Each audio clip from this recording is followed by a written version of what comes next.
All right, everyone, we're back with Benjamin Flannry. The judge had given him one last opportunity to avoid jail.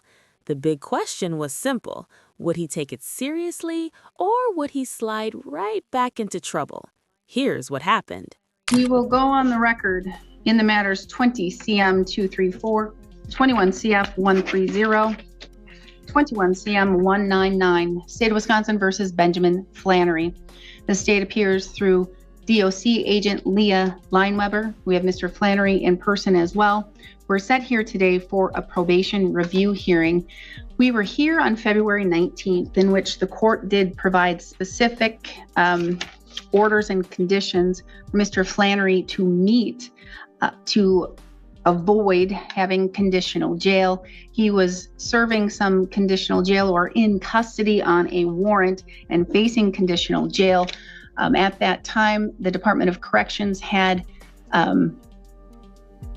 another individual, Gretchen Anibis, in your place, Ms. Lineweber. That is not the agent of record. You were on vacation. And so she had notes about the case, and there was a recommendation from your standpoint and Department of Corrections standpoint. But now you are back from vacation, and you can provide the court with an update on where we are now from February 19th and where Mr. Flannry is and if he is actually meeting the conditions of the court. He is not meeting the conditions of the court. He showed up on the 28th of February and he admitted to using methamphetamine. I'm sorry, I have to turn you up a bit. Go ahead. Do you want me to repeat? Yeah, no, you don't have to repeat, but okay. Can you bring the microphone just a little bit closer? During that office visit, he was told about the GED boot camp. He did fill out the paperwork while he was in the office, and we did email it to the GED boot camp to make sure it got there. He did come back on the 14th, and he was positive for marijuana, and he stated that it was not new use. But I did not realize at that time that he didn't test positive, or he didn't admit to it when he came into the office the first time. So I believe it was probably new use, but he was negative for methamphetamines at that time. He has not handed in any of the job logs, but he did state that he was hired full-time with his wife's uncle, I believe. He was told that he needed to bring in documentation, like fill out the days and the times and have the boss sign it, verifying that that's what he worked. And he was supposed to bring it to court today. The court laid down a clear rule. No drugs. Nothing complicated about that. Yet only 9 days later, Benjamin admitted to using meth. Then, in March, he failed a marijuana test. That wasn't a small mistake. That was a direct violation of what he had agreed to. And he has not. Okay.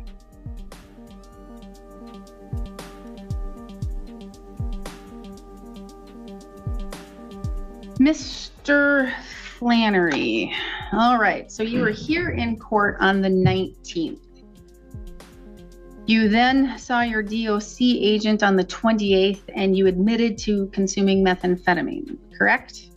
Correct. So from February 19th, in which you were in court, and the court set very strict conditions and did not order conditional jail, you used methamphetamine between February 19th and February 28th. Correct? Yep. And then between February 19th and March 14th, you used, at least you used THC marijuana, correct? Correct. Now, I have a notation that you've paid in your probation cases, is that correct? Have you made any payments? Yeah. When did you make payments? I made, after the first 2 weeks, because you said $50 a week. After the first 2 weeks, I paid $100. I paid $50 last week, and I have $50 this week, Friday. All right, but you still owe a significant. And this part is crucial. Staying sober wasn't optional. It was the only reason he had been allowed to remain free back in February. Once he broke that promise, the judge had very little room to work with. Yep. All right, you understand one of those conditions that the court did order was absolute sobriety. Understand that? Yep. I mean, that is one of the conditions, not only that is part of why you were not ordered for conditional jail on February 19th, but that is one of the conditions for your probation. You understand that? Understand that? Yes, I do. Okay. And so now we have two admitted uses of not only THC, but methamphetamine. And we're talking February 19th to February 28th is not that long in time, right? Ms. Lineweber, is there a recommendation from Department of Corrections? There was not. You don't have a recommendation? No, I'm sorry. I just assumed we would bring it to you and then you would decide what you Okay. wanted to do. Mr. Flannry, is there anything that you want to tell the court or you want to let me know? Yeah, I mean, the drug use, I guess I understand it was a rule that I broke, but it was more of a slip up, and I'm doing pretty good. Your eyes look kind of bloodshot right now. Yeah, it's windy and cold. I've been outside all morning. If I get you tested right now, you're not going to test positive? No. And this part is crucial. Staying sober wasn't optional. It was the only reason he had been allowed to remain free back in February. Once he broke that promise, the judge had very little room to work with. Okay. What else?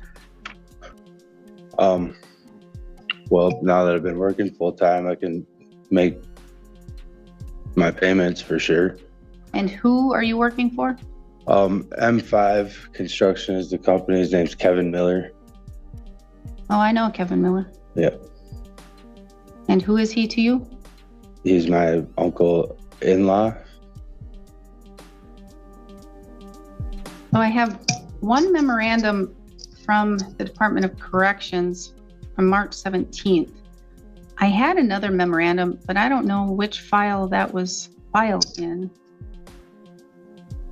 But I do remember there was another one filed from a different date prior to the last probation hearing. At least I thought there was.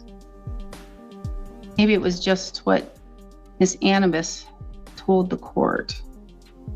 Did you file a memorandum prior to the last hearing? I did, requesting the hearing. Requesting the hearing. Do you remember what date that was? I do not. I'm sorry. Oh, that's okay. Oh, was that in December? It very well could have been. Yes. December 23rd, 2024 was a memorandum requesting a hearing. He wasn't paying his fines and fees. He didn't get his GED. He didn't complete the AODA. Oh, that's another reason. That's what we discussed, the AODA last time, and with the absolute sobriety. All right. And the problems didn't stop with the drug tests. He made no progress towards his GED, skipped required treatment sessions, and didn't make any payments until right before court. Taken together, it looked like a long list of commitments he hadn't kept. You could tell the judge's patience was gone. Then came the decision. Bond revoked. 100 days in jail. This isn't just about failed drug tests now. No GED progress, skipped out on AOTA treatment, and 0 payments until just before court. That's a checklist of broken promises.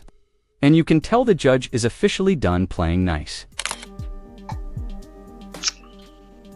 I guess not. All right. Well, based upon what occurred on February 19th and based upon what occurred between February 19th and today, the court is going to order 90 days of conditional jail to start immediately today. You'll be taken up right now. 90 days conditional jail. Can I get one more? Nope. You're all done. I gave it to you on February 19th. No. You're all done. 90 days. Come on, I'm just getting my stuff 90 days. together. I've been doing... I gave you leniency on Give me February a chance 19th. at least to. I gave you a chance I on know, February but 19th. please, come on, I please. gave you your chance on Judge, February 19th. please. You have not done your AODA since I sentenced you, Mr. Flannry. You said did I about the sentence you? AODA. When did I sentence you? You said about AODA, remember you said we're gonna just put that aside right If now and worry about the you're other stuff. clean. We'll worry about the other things. Okay, so I'll you weren't do the clean and AODA. sober. Nope. I'll do the AODA then. 90 days. I'm Bring 'em signed up upstairs. to do my We're GED. adjourned. Your Honor, please, come on. 90 days. No. Come on, please. 90 days. 100 days. Right here.